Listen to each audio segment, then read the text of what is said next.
नमस्कार मित्रांनो, कोकणाटेड recipe bye Vishakha या आपल्या यूट्यूब चॅनलमध्ये तुमचं स्वागत असा।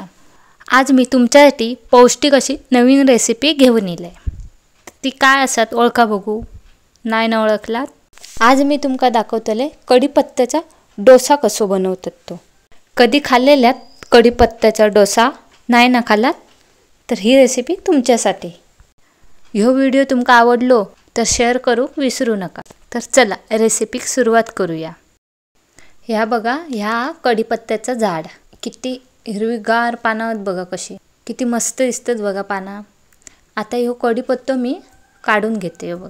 आता मी कढीपत्तो काढलंय। आता कढीपत्त्याची अशी पानं काढून घ्यायची। ह्यो कढीपत्तो आधी मी धुतलंय आणि मग अशी पानं काढून घे। मी 1 कप पानं घेतलंय कढीपत्त्याची। जरा दाबूनच घ्यायची, अलगद असं भरायचं नाही। होय बघा, मी 1 कप कढीपत्त्याची पानं घेतलंय। आता मी एक मिक्सरचा भांडा घेतलाय, त्याच्यात ही कढीपत्त्याची पानं ओतून घेऊया बघा। आता त्याच्यात टाकूया 2 हिरवे मिरचे। तुम्ही तुमच्या आवडीनुसार हिरवे मिरचे टाकू शकता जर तुमका आणखी तिखट हवं असत तर। आता मी त्याच्यात थोडीशी कोथिंबीर टाकून घेतय आणि अर्धा चमचा जिरे टाकून घेते। आता जिरा टाकून झाल्यावर हे मिक्सरला लावून घेऊया। बारीक लावून घ्यायचा मिक्सरला, हे बघा। आणि हे मिक्सरला वाटताना थोडंसं पाणी घालून बारीक करून घ्यायचं, नाहीतर तर असंच एकदम बारीक होत नाही। मी थोडंसं पाणी घातलेलं आहे। आता मी एक मोठा मिक्सरचा भांडा घेतलाय। आता त्याच्यात मी अर्धा कप रवा टाकून घेतोय आणि 1 कप तांदळाचं पीठ। तुमच्याकडे जर तांदळाचं पीठ असत घरात ता वापरलात तरी चालत। आता त्याच्यात ही मगाशी बारीक करून पेस्ट घेतलेली ना कढीपत्त्याची, ती याच्यात ओतून घेऊया आणि चवीनुसार मीठ। आता मी अर्धा कप पाणी टाकून घेते। आता ह्या आपण लगेच मिक्सरला लावून घ्यायचा नाही, आधी ह्या आपण असं मिक्स करून घ्यायचा आणि मग मिक्सरला लावून घ्यायचा। ह्या बघा, मी मिक्सरला लावून घेतलंय। आता बघा, ह्या सगळं मिश्रण मी एका भांड्यात ओतून घेतलंय आणि ह्याच्यात मी अर्धा कप अजून पाणी ओतून घेतलंय, म्हणजे पूर्ण 1 कप आपण पाणी वापरलं। आता ह्या मिश्रण चांगलं असं ढवळून घ्यायचा आणि आपण ना ह्याच्यात रवा टाकलं। आता रवा फुगण्यासाठी आपण या 10 मिनिटं झाकून ठेवूया। जर तुमच्याकडे 10 मिनिटं वेळ नसत तर तुम्ही 5 मिनिटं पण झाकून ठेवलात तरी चालत। आता रवा भिजेपर्यंत आपण इडली, डोसा किंवा आप्पे याच्यासोबत चटणी खातो ना, ती बनवून घेऊया। मी एक मिक्सरचा भांडा घेतलाय, त्याच्यात अर्धी वाटी ओला खोबरा, पाव चमचा जिरे, 2 हिरवे मिरचे, 2 चमचे भाजकी चणा डाळ। तुमच्याकडे भाजकी चणा डाळ नसत तर तुम्ही भाजलेले शेंगदाणे सुद्धा वापरू शकता आणि 7 ते 8 लसणाचे पाकळे, थोडीशी कोथिंबीर, चवीनुसार मीठ आणि 1 चमचा होईल एवढं लिंबाचा रस टाकायचो।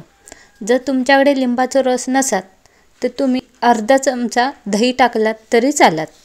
आता ह्याच्यात अर्धी वाटी पाणी टाकून मिक्सरला बारीक लावून घेऊया। बघा, आपली चटणी बघा किती बारीक झाली आहे ती, ही बघा।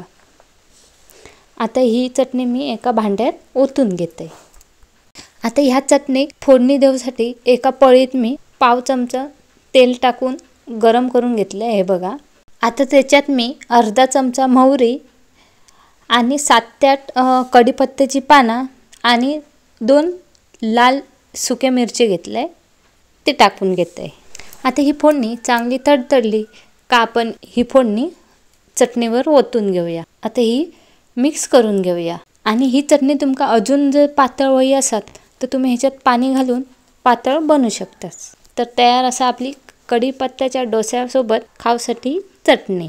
आता मी रवा ठेवलेलं आहे 10 मिनिटं भिजत। 10 मिनिटं झाली आहेत बघा। आता मी झाकण काढते। बघा, एकदा ह्या मिक्स करून घ्यायचा।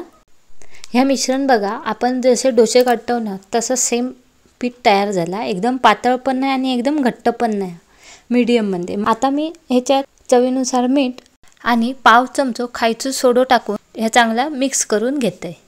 आता ह्या मिश्रण चांगला फेटून घ्यायचं। आता हे मिश्रण फेटून झाल्या लगेचच डोसे काढून घ्यायचे। मी तवो आधीच गरम करत ठेवलेलं आहे। आता बघा, तवो चांगलं तापलं। आता त्याच्यात पाणी असं शिंपडून घ्यायचा आणि एक कॉटनचं सुकं फडको घ्यायचो आणि पाणी सगळं पुसून घ्यायचं, म्हणजे कसं आपलं तवाचं टेम्परेचर जरा कमी होता. आता एका चमच्यान आधी पीठ घेताना सगळं वर खाली करून ढवळून घ्यायचा आणि मग एका चमच्यात असं ह्या मिश्रण घ्यायचा. अशा प्रकारे तुम्ही डोसा काढून घ्यायचो. हे बघा, आता हा मी डोस्याक वरून थोडंसं तूप लावून घेतलं आहे. तुम्ही तेल लावलात तरी चालात. हे बघा, थोडंसं लावून घ्यायचं. जर तुम्ही हे डोसे गॅसवर काढत असाल तर गॅस पहिली मध्यम ठेवायची आणि मग बारीक करायची. त्यामुळे काय आपलं डोसं कुरकुरीत होता. आता मी हे डोसं चुलीवरच करते, त्यामुळे आग मी मीडियमच ठेवले. होय बघा, आपला डोसा किती कुरकुरीत झाला बघा आणि दिसक पण खूपच सुंदर दिसता. आणि हे पौष्टिक डोसे तुम्ही लहान मुलांका पण देऊ शकतात. लहान मुलं आवडीन पण खाऊ शकतात. तर हे कढीपत्त्याचे डोसे तुमका कसे वाटले ते कमेंट करून नक्की सांगा. आणि हे असे कढीपत्त्याचे डोसे एकदा नक्की करून बघा. जर ह्यो व्हिडिओ तुमका आवडलो असाल तर व्हिडिओक लाईक करा, शेअर करा, कमेंट करा आणि कोकोनटेड रेसिपी बाय विशाखा या चॅनलला सबस्क्राईब करू विसरू नका. परत भेटूया एका नवीन रेसिपीमध्ये. बाय.